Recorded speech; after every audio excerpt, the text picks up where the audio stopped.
Mum, I think I was probably married when you went back to Hong Kong to start the China Coast Community Home. And I've been reading some of the reports about the residents which you wrote. So just listen to this one. Mr. Cooper, he's so much better since I was able to clear his bowels. Relationships between him and Mrs. Manley are still dreadful. Like the rest of the residents, he too enjoyed his Christmas dinner and afterwards played mahjong, which he thoroughly enjoyed because he was winning. He was upset over his belongings being taken from the garage, but never more has been said about that. Can you enlighten us a little bit about some of the residents of the home? I think it was the year was 1979, and I actually applied for this job. It was for expats of Hong Kong. It actually started with a man called Captain Boothby, who had fought in the war and had fallen on hard times. He was a bit of a drink alcoholic, but after the war, Hong Kong was home to him, and so he stayed in the Mariners Club. All he had was the British pension, which was very little, nothing more. And he wrote his life story of how he had been torpedoed during the war.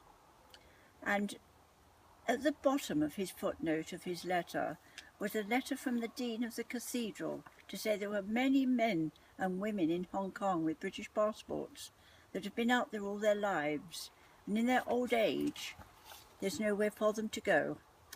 They don't speak Chinese, they only speak English, and they felt that there was a need for a home, but it was trying to raise money.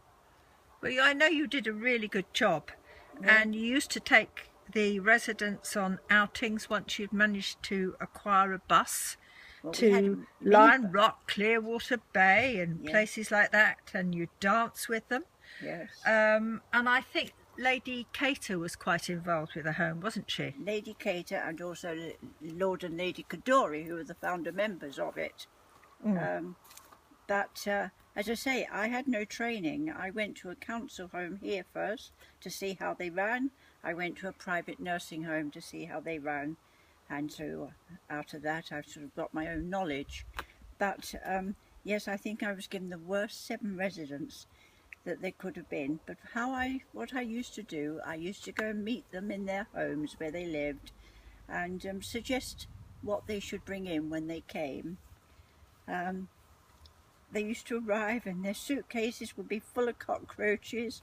And I think the first thing I would want them to do was to have a bath. But I mustn't say that for all of them. Wasn't that the same for Mrs. Harveston? She was found in a box. Mrs. Harveston was found in a box by 2 English boys, and she was almost blind. And so she went into the army hospital where they did cataracts. They did not think that she would settle in the China Coast, but she did, and she was one of my best residents. She didn't ever want us to go into her room to clean it. Every day she'd go off down to Kowloon Market, come back with more rubbish, but I loved her. She really was lovely. And she was obviously happy in the home. Yes, she was, all 7 of them. Really. But obviously there was a bit of gossiping going on, because I've read, this is headed gossiping.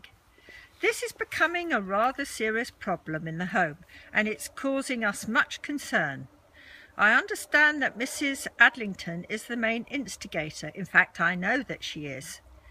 And not only gossips with other residents, but with members of the committee and visitors when they visit the home. It seems that she's far worse on my day off, when she knows that I'm not there to overhear. I'd like you to know, in brackets, at least to committee members, that she is a gossip and can be very malicious at times. Yes, she was a Japanese woman, and Mrs. Dillon, who was English, who was told she had to marry a rich man, she'd never make a poor man's wife. She lived in the Mandarin Hotel all her life, and the 2 of them, oh my goodness, and the minibus, they would start a fight. It was dreadful, and I used to stop the minibus just before we get to the house and say, now both get up and walk the rest of the way. Well, they say that old people go back, well, we all do, to our childhood, so they're a bit like naughty children then. Yes. Yeah? But there was only Ah Yi, the Chinese girl, to help me. And on Chinese New Year, when she was away, I had to do it all on my own. And I remember this one time, I got them all down at the table to help me do the vegetables. And Mrs. Dillon thought that when she peeled the potatoes and the carrots and put them in the water, just in the saucepan, that they would be cooking there. Didn't know she had to put them on the stove and cook them. Anyway, this one particular day, I took them all down the Mariners Club in the minibus. And they looked so funny, honestly, in their hats and things. And I took them into the bar. And some of the members there, they said they didn't know how I could look after them. They said, you need a medal the way you look after these old people.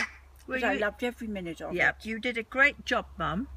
And let's just finish what you wrote about Mrs. Dillon, who you were very fond of. Yes. In February 1981. Mrs. Dillon, she died early in the morning of the 18th of February. I found her sitting in her chair looking very peaceful. There was no panic at the home, and in fact, one of the elderly people said, "Oh, Mrs. Dillon has died, but there's no hot water this morning." That's correct. Yeah. Mrs. Dillon became very dear to me, and so I enjoyed all the love and care which we gave to each other. May she rest in peace. Thank you very much, Mum.